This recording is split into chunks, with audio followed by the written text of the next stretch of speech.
हरीश प्रताप सिंह जी, लखनऊ से। राधा वल्लभ श्री हरिवंश महाराज। राधा वल्लभ श्री हरिवंश महाराज जी, आत्मा एवं मन दोनों सूक्ष्म एवं अस्पर्शनीय हैं। तब मन आत्मा पर क्यों हावी हो जाता है, जबकि आत्मा ईश्वर का अंश है, जो कि अविनाशी एवं ईश्वरी। नहीं, आत्मा पे हावी नहीं होता, आत्मा तक इसकी पहुंच ही नहीं, परिचय नहीं। आप ये कैसे बोल रहे हैं उल्टी बात। आत्मा के प्रकाश से वो प्रकाशित है, वो प्रकाश्य है, वो प्रकाशक है। प्रकाश से प्रकाशक तक कैसे पहुंच जाएगा? मन की गति ही नहीं आत्म तत्व तक। केवल कल्पना थोड़ी अध्यात्म में की जाती है। तस्मात् शास्त्रम प्रमाणम ते। इंद्री प्रकाशित है मन से, मन प्रकाशित है बुद्धि से, बुद्धि का संचलन होता है अंतःकरण के अहम धर्म से। और इन चारों को जो प्रकाश मिल रहा है वो आत्म तत्व से मिल रहा है। ये आत्म तत्व तक नहीं पहुंच सकते। इनका त्याग करने पर अपने आप से अपने आप का ज्ञान होता है, इनसे थोड़ी ज्ञान होता है। और भक्ति के द्वारा इन्हीं को प्रभु में अर्पित करके इनसे अपनापन हटा लेने से अपने स्वरूप का बोध हो जाता है। तो हमें लगता है कि सुना है कि पढ़ा है। सुने महाराज। हाँ, तो गलत सुना भी। महाराज जी, शायद इनका आगे भाव ये है कि मन इतना प्रभावशाली हो जाता है कि वो आत्म तत्व अपने आप में एक वो रखता है, बट आत्म तत्व शब्द मत बोलो। देहाभिमानी आपको सताता है, देहाभिमानी को सताता है। जो देह भाव में आप पुरुष बने बैठे हो, आप ना पुरुष हो ना स्त्री हो। आत्म तत्व की जब वार्ता करोगे तो स्त्री पुरुष नहीं है, समझ रहे हो? आप इस समय पुरुष भाव में बैठे हुए हो, अब आपको सताएगा। आत्म तत्व पर इसका कोई प्रभाव है? कहां है? ना वो कभी मलिन हुआ है, ना कभी मलिन होगा, ना उसके ऊपर किसी का आक्रमण है, ना कोई आक्रमण कर सकता है। नयनम छिन्नन्ति शस्त्राणि नयनम दहाति पावका न चैनम क्लेदिन्त्यापुन शोष्यति मारुता। आपको पता है काम कहां रहता है? ये नाना प्रकार के विषय विकार कहां रहते हैं? अहम में। हाँ, अंतःकरण का जो अहम है, जो मैं शुद्ध ब्रह्म है वहां नहीं, अंतःकरण में जो मैं है उसमें रहते हैं। ये सत्संग में एकांतिक में कई बार चर्चा हो चुकी है। तो अभी अंतःकरण का ही तन्मयता पूर्वक आप अपने में आरोप करके फिर आत्म तत्व की चर्चा कर रहे, जो बिल्कुल अज्ञान जनित है। आत्म तत्व में न कभी मलिनता थी, न मलिनता है, न मलिनता रहेगी, न बंधन हुआ है, न बंधन है, न बंधन रहेगा। आपने अपने आप को भूल करके अपने को प्राणी मात्र, स्त्री पुरुष शरीर देह मात्र मान करके अब मन आपके ऊपर हावी हो गया है। अब आपको सुधारने का अवसर दिया जाएगा। यह अवसर जो मानव देह में मिला है ना, सत्संग मिला है ना, अब अपने मन को पहले असत आचरणों से हटाओ। अब आप पहले ही स्वीकार कर रहे हैं कि मैं परास्त हो रहा हूं मन से। तो वैसे ऐसा बलवान मन है कि सबको परास्त कर देता है, पर मन को आपसे ही सहमति मिल रही है। आपका खा करके वो आपको परास्त कर रहा है। समस्या तो ये समझनी है ना कि आपके बल से जो बलवान हो रहा है वो आपको ही पछाड़ रहा है। वो इसलिए पछाड़ रहा है, यद्यपि आपको पछाड़ नहीं सकता। आपने मन की बात को अपनी बात मान ली, इसलिए आप हार गए। जैसे मन कह रहा है ना कि मुझे अमुक भोग चाहिए, नेत्रेंद्री का, श्रवणेंद्री का, घ्राणेंद्री का, जनेंद्री का, रसेंद्री का। अब आप मन की तो मानते नहीं है कि ये मन की मांग है। आप मांगते हैं मुझे आज ये भोजन चाहिए, मुझे आज ये भोग चाहिए, मैं ये देखना चाहता हूं। मैं आपने इंद्रिय विलास और मन के विलास को अपना विलास मानकर दस्तखत कर दिया कि तुम पूरा शासन हम पे करो, तो आपको वो अधीन किए हुए है। ऐसा आप समझ रहे ना? और जिस दिन आपको ये समझ आ गए कि आपकी स्वीकृति के बिना ये कुछ नहीं कर सकता, उसी दिन आप देखेंगे कि आपके अधीन है।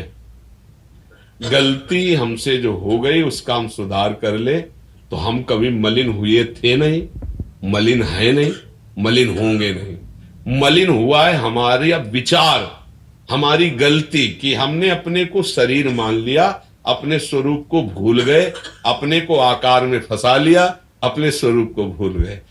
अब उसी को भक्ति के द्वारा जब हम जागृत करते हैं तो उसी को परमेश्वर देते हैं।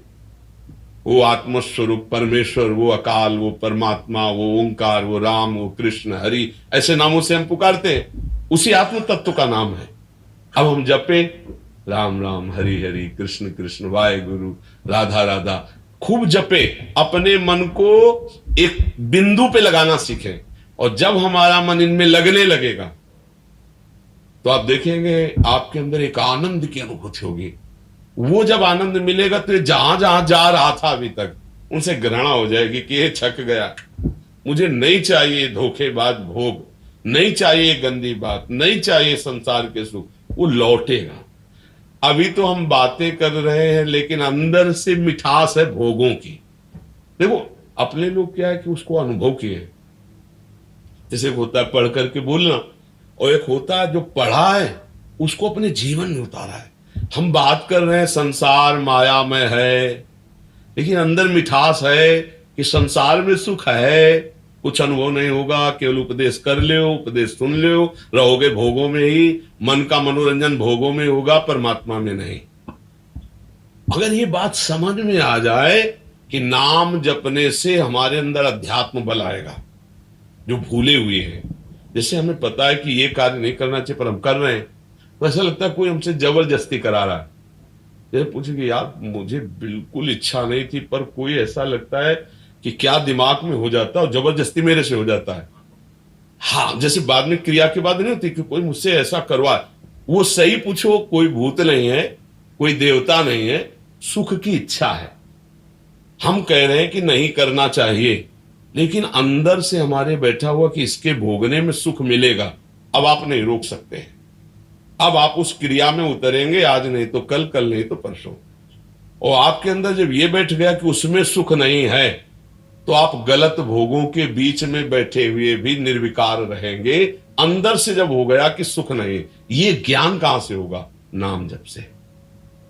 भोगों के प्रति जो राग है, अनुकूल भोगों के प्रति और प्रतिकूल भोगों के प्रति जो द्वेष है, इन दोनों को मिटाना है।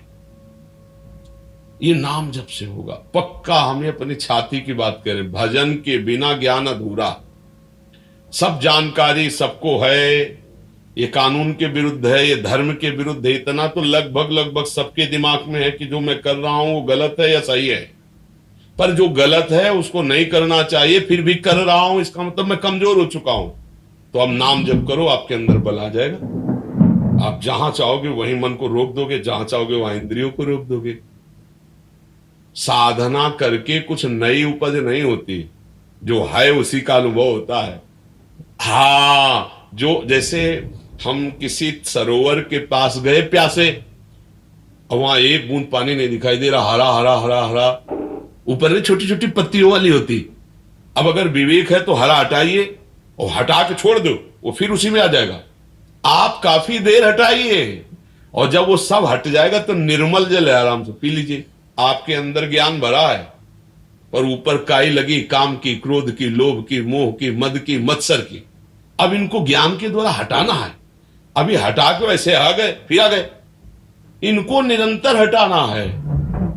फिर जब ज्ञान के द्वारा भी निर्विकार हुए तो अपने स्वरूप का आनंद स्फुरित हो जाए। ये ढका हुआ है, सिर्फ साधना हो रही है विकारों के हटाने की। विकार हटे तो आनंद में तू था, आनंद में है, आनंद में रहेगा। अपने को भूल करके बाहर जो हम भटक रहे हैं, इसी भटकन को मिटाने का नाम अध्यात्म है। दान पुण्य स्नान जितने सब हैं, सब बाहरी बातें हैं। इनके द्वारा पवित्र होकर के सत्संग के द्वारा हम अब ये समझे कि हमारी भूल कहां मिटी। कर दो, भूल मिटी क्या और बढ़ गई कि मैं दानी हूं। हाँ, तो कहीं अशुभ कर्म हुए, कहीं शुभ कर्म हुए, उन्हीं को भोगते फिर रहा जीव, भूल नहीं मिटा रहा। भूल मिटती गुरु कृपा से, गुरु चरणों में बैठकर गुरु वाणी को जब हम सुनते हैं तब हमारी भूल मिटती है। हमें कुछ नहीं चाहिए, किसी से नहीं चाहिए। महान धनी हो आप, केवल अंदर की तिजोरी खोल लो, अंदर की चाबी खोलो, आपके अंदर माल भरा हुआ है, परमानंद अंदर भरा हुआ है। अब हम लोग आज तक जितनी खोज की आनंद की, बाहर खोज की, ईमानदारी से देखना, किसी शरीर में, किसी वस्तु में, किसी पद में, बैंक बैलेंस में, वाहवाही में, तालियों में आनंद की खोज क्यों नहीं मिला? लौट आओ, अंदर आओ, अंदर डुबकी मारो, और फिर देखो अगर नहा करके आनंद में ना हो जाओ तो हमें बताना। आनंद ही आनंद। इतनी वृत्तियां बहिर्मुख हो गई कि अंदर तो ये लगता है कौन सी परदेश की बात करें, अंदर क्या है, अंदर तो आते हैं और सब अंदर है। स्थूल बुद्धि हो गई। देखो मन है ना, आप पकड़ा ना, मन है, लेकिन भला पकड़ लो किसी यंत्र से उसे, सिटी स्कैन, अल्ट्रासाउंड, एक्सरा पकड़ लो, क्योंकि स्थूल ढांचे को केवल पकड़ सकते हो, सूक्ष्म शरीर को नहीं। फिर वो जहां से प्रकाशित है वो आत्म तत्व है, किसी की पहुंच नहीं, आपकी ही पहुंच है, सिर्फ आपकी। आप अपने द्वारा अपने को जान सकते हैं, बस, किसी यंत्र के द्वारा नहीं। ये मन बुद्धि का जानते हो क्या है? यंत्र है, यंत्र, करण, इनको कहा जाता है करण। जैसे लोहार, और लोहार का हथौड़ा, तो लोहार हुआ कर्ता और हथौड़ा हुआ करण, और उससे जो कर रहा है वो क्रिया। तो हम हुए लोहार, मन बुद्धि चित्त अहंकार हुए ये करण, और इनके द्वारा जो हो रही वो क्रिया। अब हम करण सुधारे, समझ रहे हो, करण सुधारे, उनसे पहले गलत क्रियाएं बंद करें, सत क्रियाएं करें, तो करण पवित्र होंगे। अब चूंकि चैतन्य, जहां वो पवित्र हुए तो आपका त्याग हो जाएगा उनसे, संबंध खत्म। अपवित्र मन से राग होता है और पवित्र मन से त्याग होता है। जितना मन पवित्र होता जाएगा उतना ही आप मन से अलग होते जाएंगे, ये पहचान है। जितना आपका मन पवित्र होगा उतने आप मन से अलग होते जाओगे। जितना मन से अलग होंगे उतने मन परमात्मा में लगना चाहेगा। आप देख लेना, आप जितना मन में रम रहे उतने मन अपवित्र है, उतने मन संसार में लगा हुआ है। ये अंदर की बातें हैं, पढ़ी लिखी नहीं। आपका जितना मन से दुलार होगा, प्रेम होगा, उतना ही वो गंदा करेगा मन आपके हृदय को, आपको सताएगा, आपको जलाएगा। आप जितना उससे हटेंगे उतना ही वो पवित्र होगा, उतना ही वो परमात्मा में लगेगा और आपको आनंद की प्राप्ति होगी। अब मन से हट कहां पाते हैं? मन का आज इस होटल का खाएंगे, अब रोक के दिखाओ, वो 1000 बार रखेगा आपके सामने, और आपको उस होटल की सीन और होटल के भोजन का स्वाद अगर पाया है कभी भी, तो पानी आ जाएगा मुंह में, क्यों चलना पड़ेगा नहीं चलना पड़ेगा, वो आप पहुंचा दे। क्यों? क्योंकि आपने मान लिया कि मैंने पाया है और मैं पाऊंगा। आप मन को मन न मानकर मैं में मिला लिया, अब आपकी वो जहां ले जाना चाहेगा वहां होगा। अध्यात्म मन को सुधारने के लिए है, और ये सुधरता इससे अलग होने पर। ये चाल है, ये युक्ति है। मन में तदात्म होकर कभी मन से हटा नहीं जा सकता। मन से हटकर मन को परमात्मा में लगाया जाता है। मन से मिलकर विषय भोगा जाता है, मन से हटकर मन को हटा के परमात्मा में लगाया जाता है। हट के, जैसे मन कह रहा है कि अमुक भोग हम भोगेंगे, नहीं, बहुत भोग चुका है, अब नहीं, अब तो तुम्हें राधा राधा राधा राधा कृष्ण कृष्ण हरि हरि, अब तो नाम जपना है और सच्चा आचरण करना है। अच्छी बात कहोगे तो तुम्हारी बात मानेंगे, बुरी बात कहोगे तो मर जाऊंगा, कभी नहीं मानूंगा। वो फिर फुसलाएगा, देख लो, और जलाएगा। आप उसको चुपचाप सह जाओ, किसी से कहो मत, वो आपके अधीन होता चला जाएगा। लेकिन इतनी हिम्मत केवल अध्यात्म वाले में होगी, दूसरे में नहीं हो सकती। इसी में संसार फंसा है। तो अगर नाम जप करोगे, आहार शुद्ध रखोगे, संग सही रखोगे, और ये बात ध्यान रखोगे, मन की मांग अलग है, मैं मन नहीं हूं। मन की मांग को हमें निर्णय करना है कि गंदी बात की मांग कर रहा है या अच्छी बात की। अच्छी बात की तो सपोर्ट कर दिया, गंदी बात की तो मना कर दिया, तो आप अध्यात्म में आगे बढ़ जाएंगे। बिल्कुल सरल भाषा में बता रहे हैं महाराज जी। जैसे आप मन के ऊपर ये बात बता रहे हैं, मतलब बड़ा कठिन पड़ता है महाराज जी ये मन की, जो हमारा मन और इंद्रियां जहां हमको फंसा दिए वहां से हटना बड़ा कठिन इसलिए लग रहा है कि वो हमें अपनी मांग लग रही है। इसलिए अगर हम अपने थोड़ा स्वरूप को समझें कि खान पान विभाग, जैसे पानी है, अन्न है, वायु है, ये प्राणों का धर्म है। भूख प्यास प्राणों का धर्म है। ये देखना है, ये सुनना है, ये भोगना है, ये इंद्रियों का धर्म है। मन इन 5 ज्ञानेंद्रियों के साथ 5 कर्मेंद्रियों से मिलकर कर्म कराता है। ये हमें पूरा सिस्टम अच्छाई के लिए मिला है। हम अच्छे कर्म करें, कर्म ही करना है, अच्छे कर्म करें। हमें रसेंद्री को देना, भूखे नहीं मारना है, तो अच्छा प्रसाद पवाएं उसको। गंदा अभक्ष पदार्थ क्यों पवाए? अभक्ष आप पी के नाली में पड़े हो, लड़खड़ा रहे हो, ये कोई तरीका है?